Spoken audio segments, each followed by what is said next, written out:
নমস্কাৰ ষ্টুডিঅ'ত মই কন্দৰ্প গগৈয়ে বহুতৰ এটা ডাঙৰ খবৰ দিব বিচাৰিছোঁ। বহু বিভাগকাৰী চৰকাৰী কৰ্মচাৰীক লৈ কঠোৰ হৈ পৰিছে ৰাজ্যৰ মুখ্যমন্ত্ৰী ডক্টৰ হিমন্ত বিশ্ব শৰ্মা। হিমন্ত বিশ্ব শৰ্মাই কঠোৰ হৈ পৰা দেখিবলৈ পোৱা গৈছে। 20% দৰমহা যদিহে চৰকাৰী কৰ্মচাৰীগৰাকীয়ে প্ৰথমা পত্নীক বিবাহ বিচ্ছেদ নোহোৱাকৈ দ্বিতীয়বাৰ বিবাহ কৰোৱা তেনেহ'লে তেওঁৰ 20% দৰমহা কৰ্তন কৰা হ'ব আৰু সেই 20% দৰমহা তেওঁৰ পত্নীয়ে লাভ কৰিব আৰু তেওঁৰ বিৰুদ্ধে কঠোৰ ব্যৱস্থা গ্ৰহণ কৰিব। তেওঁৰ বিৰুদ্ধে হৈছে জনাইছোঁ তো বিগ ব্ৰেকিং ডাঙৰ খবৰ। ৰাজ্যৰ মুখ্যমন্ত্ৰী কঠোৰ হৈ পৰিছে বহু বিবাহৰ বিৰুদ্ধে। বহু বিবাহকাৰী চৰকাৰী কৰ্মচাৰীক লৈ কঠোৰ হৈ পৰিছে ৰাজ্যৰ মুখ্যমন্ত্ৰী ডক্টৰ হিমন্ত বিশ্ব শৰ্মা। বিবাহ বিচ্ছেদ নোহোৱাকৈ প্ৰথম পত্নীক চৰকাৰী কৰ্মচাৰীয়ে যদি পৰিত্যাগ কৰে তেনেহ'লে কৰ্তন হ'ব দৰমহা। পত্নী আবেদন কৰিলেই কৰ্তন হ'ব 20% দৰমহা আৰু সেই 20% দৰমহা লাভ কৰিব মহিলাগৰাকীয়ে। নতুন জীৱন আৰম্ভ কৰিবলৈ 20% দৰমহা লাভ কৰিব পত্নীগৰাকীয়ে আৰু তেওঁৰ বিৰুদ্ধে ব্যৱস্থা গ্ৰহণ কৰা হ'ব। অভিযুক্ত কৰ্মচাৰীৰ ওপৰত আৰম্ভ হ'ব বিভাগীয় তদন্ত। কঠোৰ ৰাজ্যৰ মুখ্যমন্ত্ৰী ডক্টৰ হিমন্ত বিশ্ব শৰ্মা। ৰাজ্যৰ পৰা সম্পূৰ্ণৰূপে বন্ধ হ'ব লাগিব বহু বিবাহ। বহু বিবাহক লৈ মুখ্যমন্ত্ৰীগৰাকীয়ে মন্তব্য কৰিছে। বহু বিবাহক লৈ সংবাদমেলযোগে ডাঙৰ মন্তব্য ৰাজ্যৰ মুখ্যমন্ত্ৰী ডক্টৰ হিমন্ত বিশ্ব শৰ্মাৰ। বহু বিবাহকাৰী চৰকাৰী কৰ্মচাৰীক লৈ কঠোৰ হৈ পৰিছে ৰাজ্যৰ মুখ্যমন্ত্ৰী। কৰ্তন হ'ব 20% দৰমহা যদিহে তেওঁ দ্বিতীয় বিবাহত আবদ্ধ হৈ পৰে তেনেহ'লে তেওঁৰ কৰ্মচাৰীৰ 20% দৰমহা কৰ্তন হ'ব। ৰাজ্যত বহু বিবাহৰ বিৰুদ্ধে কঠোৰ স্থিতি গ্ৰহণ কৰিছে মুখ্যমন্ত্ৰীগৰাকীয়ে। চৰকাৰী কৰ্মচাৰীয়ে প্ৰথম পত্নীৰ সৈতে বৈবাহিক সম্পৰ্ক আইনগতভাৱে যদি বিচ্ছেদ নকৰে, দ্বিতীয় বিবাহ যদি কৰোৱায় তেনেহ'লে প্ৰথম পত্নীক পৰিত্যাগ কৰাৰ বাবে কঠোৰ ব্যৱস্থা গ্ৰহণ হ'ব। কোনো চৰকাৰী কৰ্মচাৰীয়ে বিবাহ বিচ্ছেদ নোহোৱাকৈ প্ৰথম পত্নীক যদি পৰিত্যাগ কৰে তেনেহ'লে তেওঁৰ বিৰুদ্ধে বিভাগীয় ব্যৱস্থা গ্ৰহণ কৰা হ'ব। ইয়াৰ উপৰিও প্ৰথম পত্নীয়ে অভিযোগ বা আবেদন কৰিলে গুৰুত্ব সহকাৰে বিবেচনা কৰা হ'ব। কৰ্মচাৰীজনৰ দৰমহাৰ এটা অংশ কৰ্তন কৰাৰ ব্যৱস্থা গ্ৰহণ কৰা হৈছে। 20% দৰমহা কৰ্তন কৰিব। পত্নীগৰাকীয়ে যদি আবেদন কৰে তেনেহ'লে কৰ্মচাৰীৰ দৰমহা 20% কৰ্তন কৰিব আৰু পত্নীগৰাকীক প্ৰদান কৰাৰ ব্যৱস্থা গ্ৰহণ কৰিব চৰকাৰে। আৰু এই ধৰণেৰে পত্নীগৰাকীয়ে নিজৰ জীৱন নতুনকৈ আৰম্ভ কৰাত সহায় হ'ব। অভিযোগ লাভ কৰাৰ পিছতে সংশ্লিষ্ট চৰকাৰী কৰ্মচাৰীৰ বিৰুদ্ধে বিভাগীয় তদন্ত আৰম্ভ কৰা হ'ব আৰু অভিযোগৰ সত্যতা প্ৰমাণিত হ'লে নিয়ম অনুসৰি কঠোৰ শাস্তিমূলক ব্যৱস্থাও গ্ৰহণ কৰা হ'ব পাৰে। মুখ্যমন্ত্ৰীয়ে স্পষ্ট কৰিছে ৰাজ্যৰ পৰা বহু বিবাহ প্ৰথা সম্পূৰ্ণৰূপে বন্ধ কৰিব লাগিব। চৰকাৰী কৰ্মচাৰীৰ ক্ষেত্ৰত এই বিষয়ত কোনো ধৰণৰ আপোচ কৰা নহ'ব।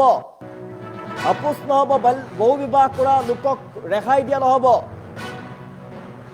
চৰকাৰী দায়িত্বত থকা কোনো ব্যক্তিয়ে আইন আৰু সামাজিক নীতি নিয়ম উলংঘা কৰিব নোৱাৰিব। একাধিক বিবাহৰ পথ লোৱাটো কোনো ৰাজ্যই কোনো পৰ্যায়ত গ্ৰহণযোগ্য নহয়। প্ৰথম পত্নীক অসহায় অৱস্থাত এৰি থৈ যদি দ্বিতীয় বিবাহ কৰায় তেনেহ'লে চৰকাৰে কঠোৰ পদক্ষেপ গ্ৰহণ কৰিব। 20% দৰমহা কৰ্তন কৰা হ'ব। পত্নী আবেদন কৰিলে অভিযোগ কৰিলে চৰকাৰী কৰ্মচাৰীৰ পৰা 20% দৰমহা কৰ্তন কৰিব আৰু সেই 20% দৰমহা লাভ কৰিব পত্নীগৰাকীয়ে। আৰু অভিযুক্ত কৰ্মচাৰীৰ ওপৰত বিভাগীয়ভাৱে তদন্ত হ'ব। তদন্তৰ পাছত শাস্তিমূলক ব্যৱস্থাও গ্ৰহণ কৰা হ'ব। ৰাজ্যৰ পৰা সম্পূৰ্ণৰূপে বন্ধ হ'ব বহু বিবাহ। বহু বিবাহকাৰী চৰকাৰী কৰ্মচাৰীক লৈ কঠোৰ ৰাজ্যৰ মুখ্যমন্ত্ৰী ডক্টৰ হিমন্ত বিশ্ব শৰ্মা। বহু বিবাহ কৰা চৰকাৰী কৰ্মচাৰীৰ বিৰুদ্ধে গ্ৰহণ কৰা হ'ব কঠোৰ ব্যৱস্থা। যদি প্ৰথমা পত্নীৰ সৈতে বিবাহ বিচ্ছেদ নোহোৱাকৈ দ্বিতীয়বাৰ বিবাহ পাশত আবদ্ধ হয়, কোনো লোকক বিয়া পাতে তেনেহ'লে তেওঁৰ 20% দৰমহা কৰ্তন কৰিব চৰকাৰে। প্ৰথমা পত্নী অভিযোগ দিয়াৰ পাছতেই কৰ্তন কৰা হ'ব 20% দৰমহা আৰু সেই 20% দৰমহা লাভ কৰিব তেওঁৰ পত্নীয়ে। তেওঁৰ প্ৰথমা পত্নীয়ে লাভ কৰিব 20% দৰমহা। নতুন জীৱন আৰম্ভ কৰিবলৈ 20% দৰমহা লাভ কৰিব পত্নীগৰাকীয়ে। আৰু অভিযুক্ত কৰ্মচাৰীৰ ওপৰত আৰম্ভ হ'ব বিভাগীয় তদন্ত পাছতে শাস্তিমূলক ব্যৱস্থাও গ্ৰহণ কৰিব চৰকাৰৰ ফালৰ পৰা। ৰাজ্যৰ পৰা সম্পূৰ্ণৰূপে বন্ধ হ'ব লাগিব বহু বিবাহৰ বিৰুদ্ধে কঠোৰ স্থিতি গ্ৰহণ কৰিছে ৰাজ্যৰ মুখ্যমন্ত্ৰী ডক্টৰ হিমন্ত বিশ্ব শৰ্মাই। বহু বিবাহক লৈ সংবাদমেল যোগে মুখ্যমন্ত্ৰীয়ে কৰিছে আগৰ মন্তব্য। বহু বিবাহ কৰিলে কঠোৰ ব্যৱস্থা গ্ৰহণ কৰিব। চৰকাৰী কৰ্মচাৰীয়ে যদি বহু বিবাহত আবদ্ধ হৈ পৰে তেনেহ'লে 20% দৰমহা কৰ্তন কৰিব চৰকাৰে আৰু সেই 20% দৰমহা প্ৰথমা পত্নীক প্ৰদান কৰা হ'ব। পত্নী আবেদন কৰিলে অভিযোগ কৰিলে কৰ্তন হ'ব 20% দৰমহা আৰু সেই 20% দৰমহা প্ৰদান কৰা হ'ব প্ৰথমা পত্নীক।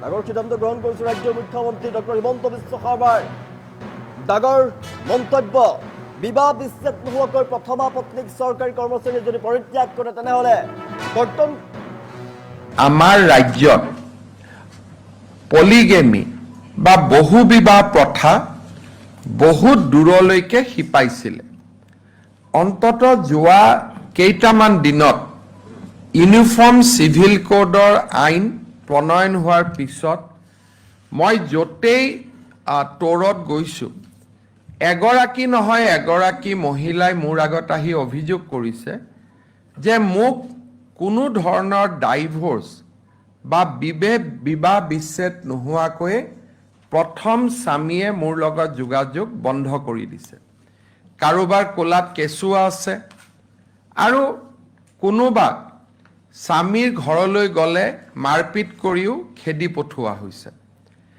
আৰু ইয়াৰ ভিতৰত ভালে সংখ্যক চৰকাৰী কৰ্মচাৰী আছে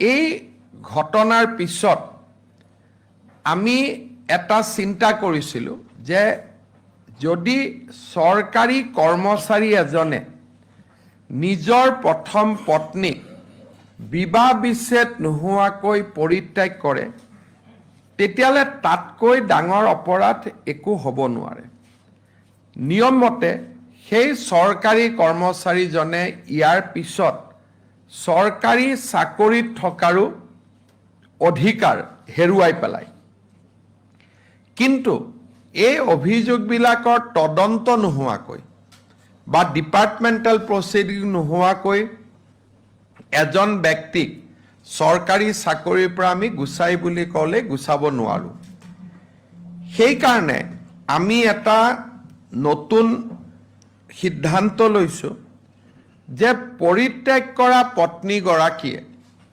যদি DDO-জনক অৰ্থাৎ যিজনে দৰমহা দিয়ে তেওঁক যদি আবেদন কৰে তেওঁৰ দৰমহাৰ 20% ইনক্লুডিং DA এইটো নহয় যে বেচিক স্যালাৰি সম্পূৰ্ণ দৰমহাৰ 20% পৰিত্যাগ কৰা পত্নীগৰাকীৰ একাউণ্টলৈকে ট্ৰান্সফাৰ কৰি দিব কেছু চলি থাকিব প্ৰচিডিঙো চলি থাকিব সমান্তৰালভাৱে মহিলাগৰাকীয়ে 20% দৰমহাৰ ধন লাভ কৰিব যাতে তেওঁলোকে এটা জীৱন এটা আৰম্ভ কৰিব পাৰে আজি আমাৰ চৰকাৰী কৰ্মচাৰীৰ এভাৰেজ দৰমহা 50,000 প্লাস ইন এণ্ড এৰাউণ্ড গতিকে লগে লগে অন্ততঃ মাহত 10-12,000 টকা সেই পত্নীগৰাকীয়ে পৰিত্যাগ